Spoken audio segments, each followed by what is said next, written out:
Cent ans après Marcel Proust, c'est Jean-Paul Dubois qui reçoit le prix Goncourt pour Tous les hommes n'habitent pas le monde de la même façon, et qui vole en même temps le prix à Amélie Nothomb. Déjà nommée en 1999 pour Stupeur et tremblement et en 2007 pour Ni d'Ève ni d'Adam, c'était donc la troisième fois que la romancière était goncourable. Le prix Goncourt ne lui sied pas ou Amélie Nothomb est-elle maudite? Il semblerait que son 28e roman ne corresponde pas tout à fait aux stéréotypes du Goncourt. C'est pas un mauvais roman, Soif. Au contraire, je pense que la plupart des critiques ont été un peu soufflées, qu'elle soit un peu dans l'audace, qu'elle ose utiliser un personnage historique comme Jésus-Christ. C'était culotté.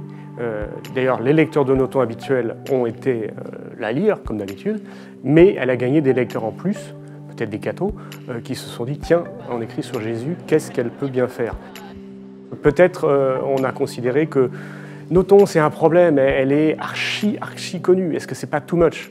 Selon une étude de l'Institut GFK pour Livre Hebdo, sur la période 2014-2018, un Goncourt s'écoule en moyenne 367 000 exemplaires, devant le Goncourt des lycéens et le Renaudot.